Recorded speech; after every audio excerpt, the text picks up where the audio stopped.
Ah oui, merci. Nabandi kono soboto la biso partout à travers le monde. Bon, message kota la émission ya Yannick Stopira sur Tindika balobi malgré fléau eza partout mais toza quand même ko bunda, toza quand même ko kota tout le kabino moi ba invité, toza quand même ko bunda ba invité pour komi passe ya ko saranate. Ba miso komi ko banga Yannick Stopira il faut to mi batela, oui biso peut komi batela, toza komi batela pe, toza pe ko inviter ma mebele ba mesure o ba konzi ba pesa ke meto sala nini e mo musale zo senga e mo ko komi batela e mo pe bobi kande bo mesana. To mesana ko zalana bino toujours. En tout cas vous allez connecter na chaîne Abiso Tindika beaucoup allez jamais de avec Yannick Stopira. Botala toujours émission. Merci à Refé Kisombe, merci à Papi Kelly, merci na bande ko botala biso partout. Le to kiti mbangu awa pona nini to ki sango moko ya makasi ya kafu témoignage à partir poto prophète Ezekiel a sameli muta partir ya poto mutabiki na coronavirus. Ya moto yoko tuna sokeza ya solo beza lokuti beza ka fake news pour témoigner na ba page misuba lobeli pe makamoko ke non ndiko moka biki na Canada si je ne me trompe pas na coronavirus ato kitya tout na former les années ni bato misuba za ko luka ba métier tradi moderne bazomona na te ba tradi moderne minga Kongo ba tretaka ka mukongo hémorroïde makamsuso bo mama matakita o na ko bomeso 10 jours bazomona na lesute porté disparu mais plutôt sur un prophète Ezekiel ce que ça solo makamtoza yo kawana mais avant ça pena ba commentaire avant tout kota na détail maso na biso bota na nu image oyo eloba après na zonga na sona prophète Ezekiel. Bonjour peuple de Dieu. Vraiment na ko passer message na ngai o nzambe asaleli ngai excuse na bandaki kosala tokenda kosala dimanche ya le 14 tokota musala 6h poto bimati 18h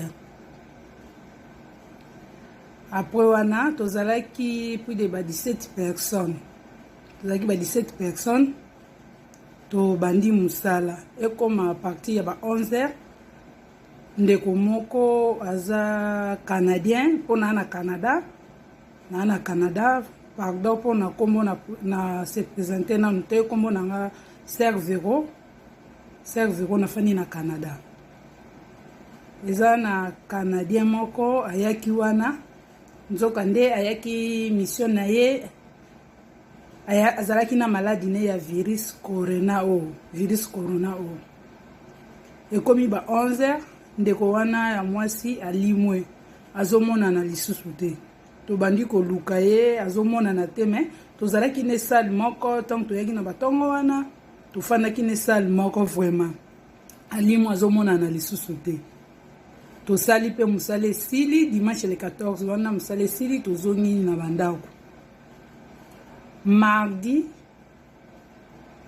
nango nazolia à partir ya ba 18h na biso awa namoni prophète Ezekiel atindelinga video na video wana azoloba sujet nango ezalika pona maladie oyo ya coronavirus atindelinga ngo Natali alobi mutu nyonso oyo aza kolanda ngai zwa kopono ya mai toka mai zwa kopono ya mai tia wana soko za na citron zwa citron no tia wana na kosala prière oyo soki na silisi soki komela mai mela mai wana soki kolia citron ya citron après na sima batu bakobenga nga bakozwa ba miracle ekosala mapwe na sima na benga ki mwana nga liboso na benge David toka mai David atoki mai na ye ngabe na toki mai na nga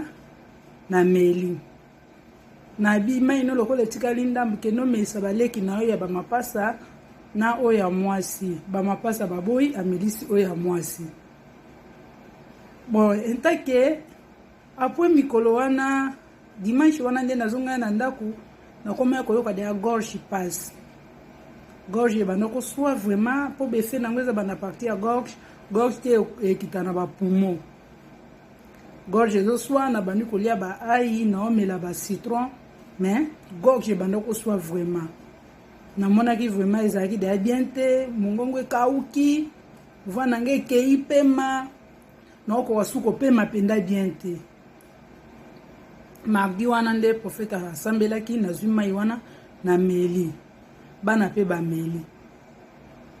Après mercredi nayoki bien. Jeudi chef na biso ya musala aye kotindela ngai message na adresse email na ngai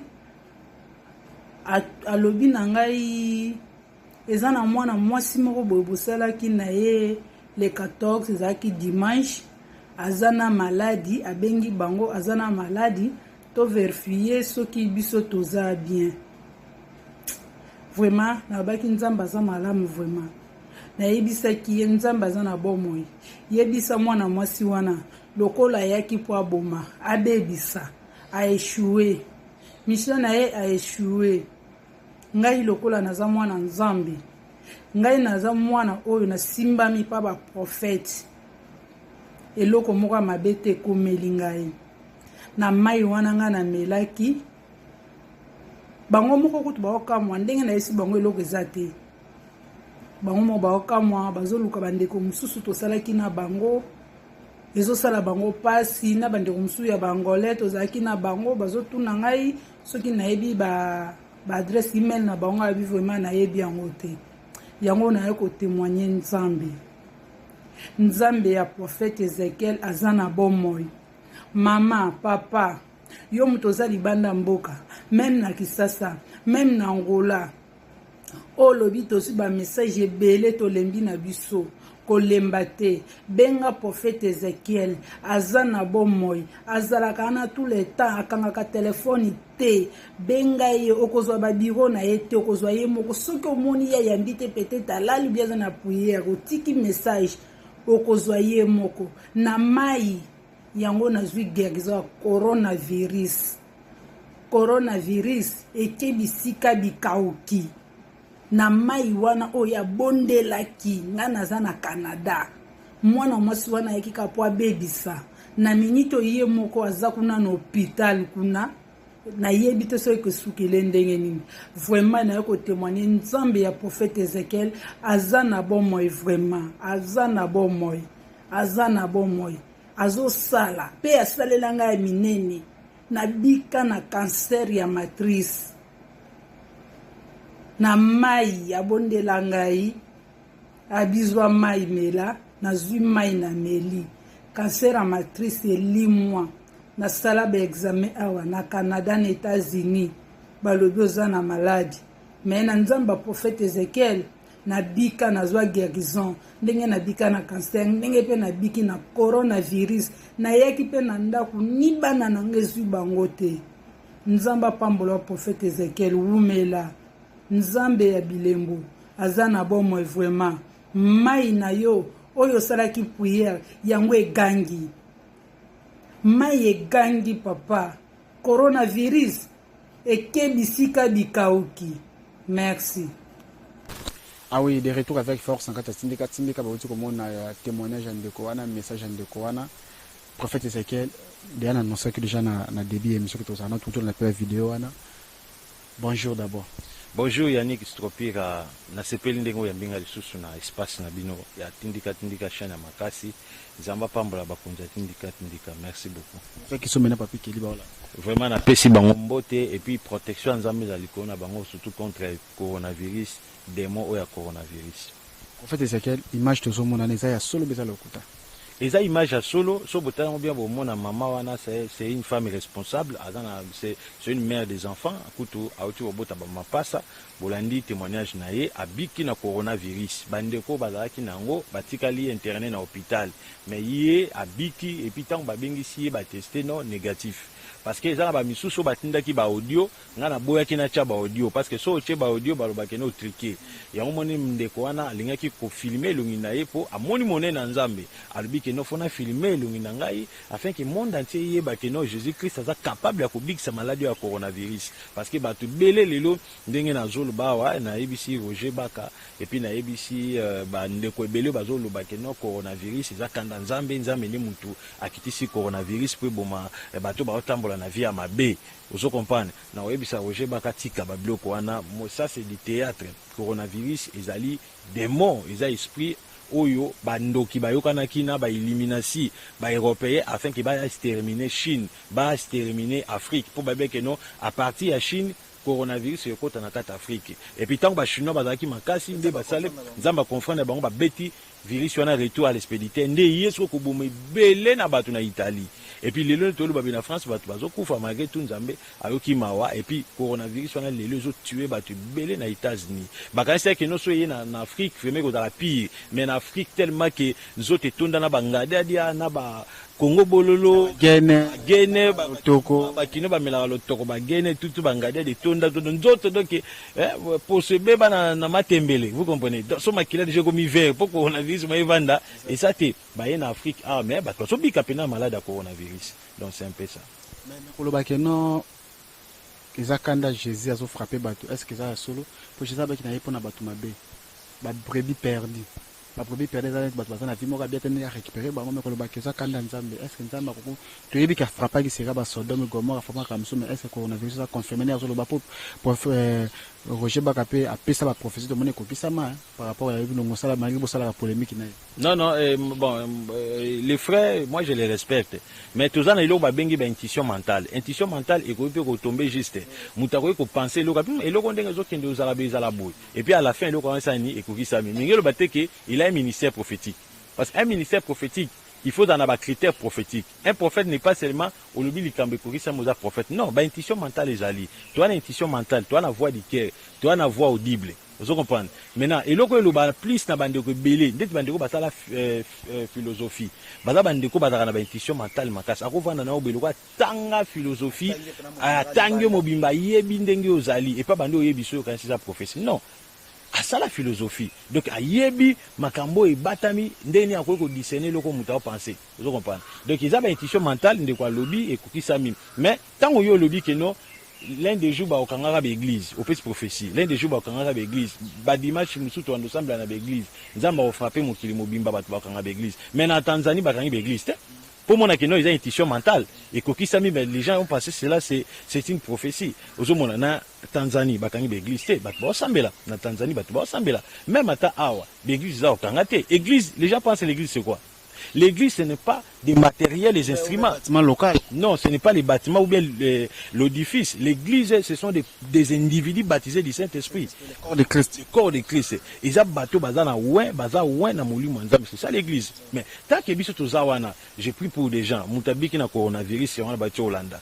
Wape colère ensemble. Ceux qui colère ensemble, comment mutana agobika na coronavirus. Et puis, tant on a chassé des mots, on a l'obaki yo des mots à coronavirus. Bima nan zota maman au nom du Seigneur Jésus-Christ. Et puis, maman biki. Ce n'est pas la première personne à Bika. Et ça, déjà plus de 5 personnes qui atteignent le coronavirus. Biki n'a semblé pour Nabango. Mais sous Baboy, ko pesa ba bilongi Nabango po, et ça, na landama na mokili mobimba. Ne, ba msous, maman anda signé qui n'a pêché l'onginaï. Donc, on a oyebi sabande kwana, baluka biked Nabango, baluka fufu Nabango, batika oko, c'est la kanda nzambe. Ceux qui, réellement la colère de Dieu. Comment nzamba ko bimisa arc-en-ciel? Arc-en-ciel, wane bima likolo pourquoi? Et bima awa na Congo, et bima même kuna na Angola. Les gens, beaucoup de gens balobent que non, ils ont prière, de Goalé, c'est ça là qui est arc-en-ciel. Non! Arc-en-ciel. Même un jour à salaire à prière. Mon collègue salaire prière, moi aussi j'étais dans la prière. Mais il y a une Lobama qui trop. Non, moi j'étais dans la prière. Dans mon actualité, dans ma chaîne, moi j'étais dans la prière pendant que nous ensemble, l'ensemble, il y a un ange mort à jouer P vers 16h20. Et c'est là qu'il est 18. À jouer P et P, on a joué pour combattre les démons, on a combattu le coronavirus. Mais, bamindele, babenge coronavirus, mais démons, on a comme on est d'Ouva. C'est l'ange de la mort. Bah, on travaille dans des démons, nickel, Apoléon. Des démons. Dova na nickel Apoléon. Bangone tu vas travailler na kata virus on ba boma ba so côté na kata na 4 jours les belé ba lio ba pomo. Vous comprenez? Pendant que na ressemble ndé na moni en juin na JP. Pendant que nzamba otali sanga ndé nzamba singa ke non na zo confirmer yango. Et mokili moni arc-en-ciel pe bima kaka na Congo te et bima a na Congo bima na Angola et bima na Afrique mobimba. Vous comprenez? Nzamba bimisa arc-en-ciel en Afrique mobimba. Et ça parce que il y a une telle personne à prier qui est arc-en-ciel. Non. Et bima en Afrique mobimba. En jouant à protéger l'Afrique mobimba contre mais il y a la mindele au basali baboma ba africain. Mais prophète c'est question de talibien dans la spiritualité c'est comme si Afrique n'est à garder qui vont s'amener makasi. Mais mindele ndé batani ça que non ce qui est dans la pire que Italie. Vous comprenez? Parce que baby qui a 4 nabiso hôpital à malongo ezate. D'abord ba ambulance non malongo ezate. Donc ambulance mbasoza malade côté na ambulance ba congolais. OK ba ça makute na malade. Tout na mabulu à Congo. Mabulu ndeti ya nani ya rond-point ngaba. Ozi ba mabulu matandeti gini tio comme na monkole. Déjà zoki donc ozi sous malade plus. Vous comprenez? Mais Dieu a confondre ba mindele. C'est la raison pour laquelle nous mona que na tata Afrique malade du wana ça vraiment impact au esali na Italie.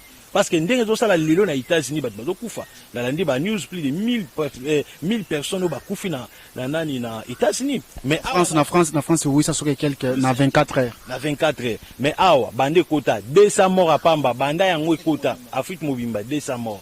Ozomona ba guéri bato ba biki combien et belé ba wuti na libanda ba ina ona ko ba wuti libanda nde bakufi eza teke ba oyo bazara bazu yango non lelo tozomona a na mboka na so RDC 48 personnes au baza déjà en bon état oyo bazolanda baki na ba bazoka déjà amélioration kalate bazobima 18 personnes plutôt 10 personnes ba biki na automatique plutôt 18 personnes ba biki 8 ka nde bakufi. Vous comprenez? Donc c'est ça la main de Dieu. Nous allons confondre les impérialistes. Donc c'est ça. Mais par rapport au PKK et au coronavirus, tout le monde qui a vaccin, tout le monde a créé polémique dans Kinshasa, surtout les télémédias qui ont vaccin, mais docteur Mouye a traité à Wandimi. Bon, les vaccins, ils ont malé les bandoki. Vous comprenez? Il y a des prophéties que Dieu m'avait données dans le banc même. Attends la chaîne là, dans le banc qui non, Zamba Talsinga, na fin ya mois ou ya mars, tout comme na tokota na mois d'avril vaccin kobima vaccin ezala ya malamu mususu kobima ezala ya mabe. Vous comprenez? Nde tolo babu vaccin mabe ndebi mais malamu bango babombi babeti na basi na bango bana na bango bakonjane belé ozomona babeti ba vaccin wana. Vous comprenez? Soko basali vaccin mabe za oyo Bill Gates soki Bill Gates parce que hier c'est une élimination. Vaccin na basali ils ont travaillé na deux rôles. Rôle à liboso ils ont neutralisé capacité rénale ya via mutu. Donc moyo bota ezate. Pour bana pour ça africain va dans la limiter. Ils loko pharaon sala na bana Israël. Vous comprenez? Et puis facette mususu ezali ya ko sceller autobinga ka 666 na ba chrétien pour abi que no ba chrétien mingi ba na Afrique et puis misala bango abu diabo les autres salamate parce que il y a trop de révèles le nom de Jésus propagé dans le monde entier.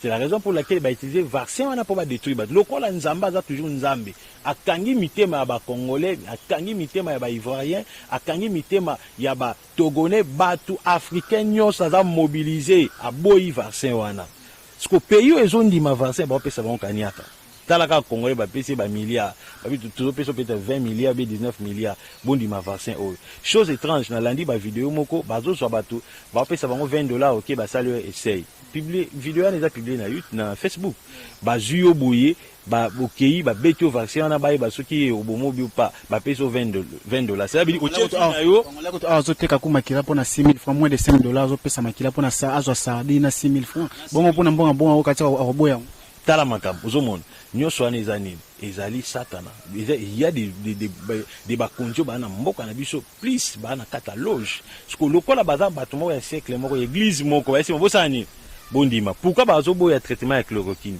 pourquoi batelemi parce que Joana nzamba révélé si chloroquine wana c'est un ange que nzamba tindi bato bamoneka mutu mais il y a l'onction de Dieu en lui ozomona pourquoi bango moko ba impérialiste ba télémélié tête ou chloroquine mais chloroquine à Marseille menace de mort chloroquine à Marseille et biki si combien de personnes et belé na Italie lelo taux de contamination ça soit belé taux de décès ça soit belé à cause de chloroquine mais pourquoi ba télémi Joana c'est ça oyo to benga plan diabolique alinga makile sopane belé afin de pouvoir pour yeba ko battre le royaume nzambe na 3e guerre mondiale to bengango la guerre d'Armageddon. Donc c'est ça.